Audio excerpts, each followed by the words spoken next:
A nombre del Grupo Plural, quisiéramos posicionar 3 de los dictámenes que se van a someter a votación, el primero, el tercero y el quinto.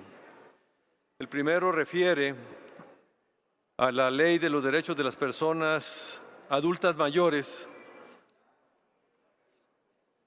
referido sobre todo al derecho a la información como un derecho fundamental, ya que este derecho permite el ejercicio de otros derechos como el derecho a la rendición de cuentas por parte de los gobernantes, el combate a la corrupción. El derecho a la información también permite la posibilidad de buscar, conocer, recibir y difundir información. Este derecho ha venido avanzando. En una primera etapa se limitó a constituir solamente una garantía electoral, producto de la reforma política de 1977, para que los partidos políticos expusieran ordinariamente sus programas y diarios, plataformas y demás características. En una segunda etapa, la Corte amplió los derechos y los alcances del derecho a la información para exigirle a las autoridades se abstengan de dar a la comunidad información manipulada, incompleta o falsa, so pena de incurrir en alguna violación grave a las garantías individuales y derechos humanos. La tercera etapa es cuando la Suprema Corte amplió la comprensión de este derecho para entenderlo como un derecho humano, limitado solamente por los intereses nacionales y sociales y el respeto a los derechos de terceros.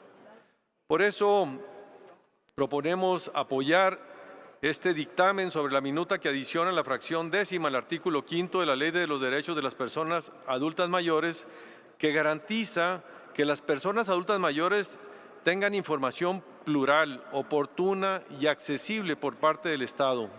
Esta reforma es fundamental para garantizarles el derecho humano reconocido en el segundo párrafo del artículo 6º de la Constitución. Con esta reforma será posible que las personas adultas mayores puedan acceder, por ejemplo, a sus expedientes personales, ya sea físicos o digitales, y a promover el acceso a distintos medios de comunicación e información, incluidas las redes sociales, así como contar con información sobre sus derechos, el marco jurídico y protocolos que rigen para ellos. El segundo dictamen es el que tiene que ver con la Ley General para la Inclusión de las Personas con Discapacidad. Es sobre la educación inclusiva. Para nadie es desconocido que la educación es un derecho humano fundamental consagrado en el artículo 3º de la Constitución, misma que señala que será el Estado el garante de la impartición de la educación inicial, preescolar, primaria, secundaria, media, superior y superior. Con ello, nuestra Carta Magna también señala que la educación en México se basará en el respeto irrestricto de la dignidad de las personas con un enfoque de derechos y de igualdad sustantiva. A pesar de eso, las personas con alguna discapacidad se enfrentan constantemente a limitantes o barreras que les impiden acceder a una educación de manera inclusiva. En muchos casos, se trata de comportamientos sociales que representan uno de los mayores obstáculos para la inclusión en la educación, destacando la generación de prejuicios, la discriminación, que inhiben el proceso educativo de las personas con alguna discapacidad. Pero también se enfrentan las barreras físicas, las que tienen que ver con la infraestructura de las escuelas y que les restringe la accesibilidad de los estudiantes con estas vulnerabilidades. En algunos otros casos, los estudiantes con alguna discapacidad se enfrentan con planes de estudio rígidos que no permiten el uso de métodos de enseñanza adecuados y existe la falta de preparación o capacitación para este tipo de enseñanza. El lenguaje y la comunicación también son una barrera.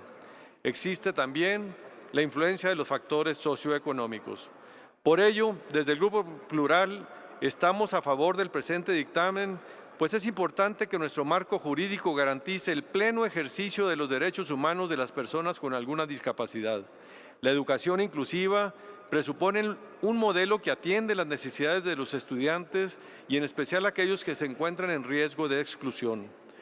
Para la UNESCO, la educación inclusiva conlleva un proceso de identificación y respuesta a la diversidad de las necesidades de los estudiantes mediante la mayor participación y reducción de la exclusión en la educación. Además, es una aproximación estratégica diseñada para facilitar el aprendizaje exitoso para todos, desde una perspectiva de derechos humanos. Y por último, la última dictamen que queremos posicionar es el que atiende a el proyecto de decreto que adiciona diversas disposiciones a la Ley General de Desarrollo Social. Esta, que ya fue presentada anteriormente, debo decirles que es un dictamen que quedó reducido a sus mínimos. Aspiraba a hablar el tema de cómo combatir la pobreza y la pobreza extrema. Sin embargo, por distintas consideraciones de orden técnico, solamente se modificaron algunas disposiciones de carácter disposiciones para evitar la duplicidad de los programas y la asignación de beneficios a poblaciones distintas a aquellas que fueron diseñados. Es el último comentario que quiero hacer, Presidenta. Simplemente decir que, si bien estamos a favor de este último dictamen, creemos que aún nos falta avanzar más en entender la pobreza y combatirla con mayor determinación desde el marco jurídico que nos corresponde en el Senado de la República. Es cuanto, Presidenta. Muchas gracias.